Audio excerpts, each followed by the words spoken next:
मार्ग को हम चाहते हैं कि हम चल करके सुख को प्राप्त कर लें, तो वो मार्ग भिक्षु संघ से मिलता है।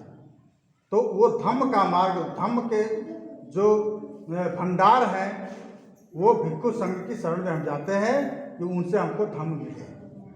ये 3 शरण हम लोगों ने अपनाया। अब बौद्धों के अनुसार यानी तथागत बुद्ध के अनुसार हो जाता है, वह कार्य पूरा होता है। मन में ना आए तो कोई कार्य नहीं होगा, मन में आ जाए और वो वाणी पर ना आए, वचन पर ना आए तो भी वो पूरा नहीं होगा। मन वचन पर आ जाए और वो कार्य रूप में ना आए, शरीर से उसको करते नहीं है तो भी वो पूरा नहीं हुआ। तो इसलिए तीनों तरीके से जब आप करते हैं तो कोई भी कार्य 3 बार में संपन्न हो जाता है। इसलिए हम 3 वचन की बात करते हैं। 3 वचन ये हमारा पूर्वजों का ये पाली समय से लेकर के आज तक का वो 3 वचा है, 3 वचन वो मशहूर है। और इसके बाद हम लोगों ने क्या, पंचशील। तो 3 जो हमने कहा यही 3 है, 3 वचन हैं। और 3 वचन के बाद 5 शील, जो हमारे कहावत में आता है कि 3-5 करना। तो 3-5 करना माने उसको कुछ हमारे विरोधियों ने उसको 3-5 न करने की सलाह दिया, 3-5 मत करना। तो हम आगे पंचशील को बताने जा रहे हैं 5 क्या होता है। 3 बता दिया हमने, बुद्ध धम्म और संघ, और उसके बाद 5 क्या है, वही धम्म है, असली धम्म वही है, वही असली मार्ग है। क्या है, हमने पहला शील का उच्चारण किया। शील माने होता है सदाचार, अच्छा कर्म, अच्छा व्यवहार, इसी को शील कहते हैं। कोई भी आदमी बहुत चरित्रवान होता है, हर बात वो सोच समझ करके बोलता है, जो जैसा है उसके लायक बोलता है, तो उसको कहते हैं शीलवान व्यक्ति है। और जो उटपटांग रहता है, उटपटांग चलता है, उटपटांग बोलता है, उसको क्या कहते हैं, बेसिल्ला कहते हैं। वो बेसिल्ला है। कुछ भी आपको करना है तो शील रख करके करना चाहिए, ये सभी लोग जो है सलाह देते हैं। तो शील में पहला शील है पाणातिपाता वेरमणि सिक्खापदं समाधियां।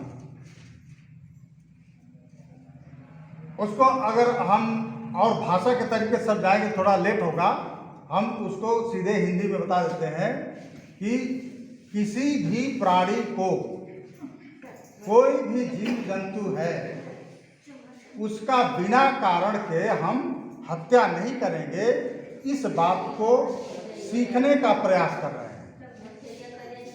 क्योंकि हर आदमी जो है जीवन पर्यंत तक सीखता ही रहता है, और जब सीख लेता है तब वो परिपक्व होता है। लेकिन यहाँ तो जो है हर चीज ज्ञान की ऐसी सीमा है कि उसको बांधा नहीं जा सकता, तो वो सीखने का प्रयास करता है। तो इसलिए शिक्षा पदं, शिक्षा के पद को प्राप्त कर रहा हूँ, माने सीखने का प्रयास कर रहा हूँ। तो पहला शील ये हुआ। दूसरा शील क्या है, अदिन्ना दाना वेरमणि सिक्खापदं समाधियामि। न दी हुई चीज को न लेने की शिक्षा ग्रहण करता हूँ, अर्थात चोरी आदि से विरत रहने की शिक्षा ग्रहण करता हूँ, चोरी आदि से दूर रहने की शिक्षा ग्रहण करता हूँ। फिर उसके बाद तीसरा शील है कामे सुभिक्षाचारा वेरमणि सिक्खापदं समाधियामि।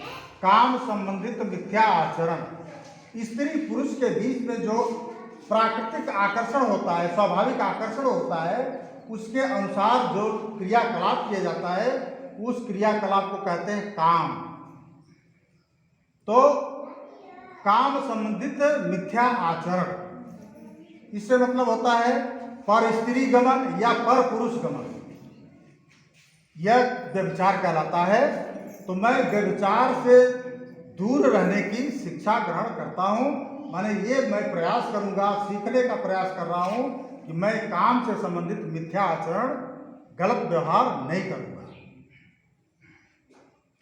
चौथा शील है मूसावादा वेरमणि सिक्खापदं समाधियामि। मूसावादा माने मिथ्या वचन, झूठ बोलना, चुगली करना, कड़वा बोलना, गालियाँ बकना, झूठी गवाही करना है, इनकी उनकी नुकसान करने के उद्देश्य से किसी की बात को जो है बढ़ा चढ़ा करके कहना, ये सब जो होता है मिथ्या वचन है। तो मिथ्या वचन, झूठ, चुगली आदि से दूर रहने की शिक्षा ग्रहण करता हूँ। ये 4 शील हो गए। 5वां शील है सुरा, मेरय, मज्ज, पमादठाना, वेरमणि, सिक्खापदं समादयामि। सुरा कच्ची शराब, मेरय पक्की शराब, सुरा, मेरय, मज्ज, पमादठाना। मज्ज माने जितने भी प्रकार के नशीले पदार्थ हैं, वो प्रमाद उत्पन्न करने वाले, आलसी बनाने वाले जो भी पदार्थ हम सेवन करते हैं, तो ये सारे नशीले पदार्थ, उसमें बहुत सारे नशीले पदार्थ हैं, गिनाने के लिए बहुत कुछ गिनाया जा सकता है, लेकिन ये समझिए इकट्ठे कि जितने भी प्रकार के नशीले पदार्थ हैं उनका सेवन करना तथा जुआ आदि से दूर रहने की शिक्षा ग्रहण करता हूँ। ये 5 शील हैं। ये 5 शील हमें अपने जीवन में उतारना चाहिए। और ये शील केवल बौद्धों के लिए नहीं है, ये प्राणी जो मनुष्य मात्र है, जितने भी लोग मनुष्य इस धरती पर रहते हैं, सबके लिए आवश्यक है कि इन 5 शीलों का पालन करना चाहिए। उसमें किसी जाति, किसी धर्म या किसी समुदाय से कोई मतलब नहीं है। बुद्ध ने पूरी मानवता के लिए उपदेश दिया कि हमें जो है हत्या नहीं करना चाहिए, चोरी नहीं करना चाहिए, छिनारा नहीं करना चाहिए, झूठ चुगली नहीं करना चाहिए और नशीले पदार्थों का सेवन नहीं करना चाहिए, नशेड़ी भंगेड़ी तरीके का जीवन छोड़ देना चाहिए। तो ये सबके लिए ऊपर लागू होता है। और इसी चीज़ को बाबा साहब डॉक्टर अम्बेडकर ने संविधान के माध्यम से पूरे देश पर लागू किया है। आप नहीं मानेंगे, आप यहाँ समाज के लोगों को देखकर लाज शर्म डर नहीं है, तो आपको जो है संविधान के द्वारा कानून से मनवाया जाएगा। चाचा बैठा है बैठा बैठा। तो ये शील जो है, इन्हीं शीलों का पालन जो है कानून के द्वारा करवाया जाता है।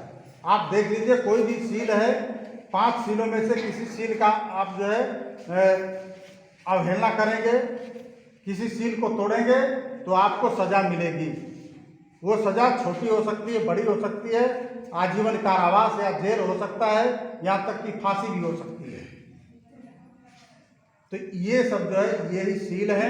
इन शीलों को अपनाना यही धम्म है। और इसी धम्म को बताने के लिए, इसी मार्ग पर चलने के लिए हम लोग कुछ चाहते हैं कि बाबा साहब और भगवान बुद्ध का जो मार्ग है, जो विश्व में इस काबिल है कि लोग अपना रहे हैं और आगे बढ़ रहे हैं, और हमारे यहाँ हम लोग जो है उनकी जो चरित्र पर आधारित संस्कृति है उसको हम नहीं अपना रहे हैं, इसलिए हम लोग पीछे हैं। तो इसी बात को लेकर के हम लोग आप लोगों के बीच में आए हैं और भी लोगों के बीच में जाएंगे, और चाहते हैं कि हम लोग जो है बाबा साहब भगवान बुद्ध के द्वारा बताए हुए मार्ग पर चलने का प्रयास करें और अपने जीवन को साफ सुथरा, निष्कंटक बनाने, एक दूसरे के प्रति किसी तरह कोई भेदभाव ना हो, कोई ऊंच नीच का भाव ना हो, कोई जो है अगड़ा पिछड़ा ना हो, सारे लोग समान रूप से हों।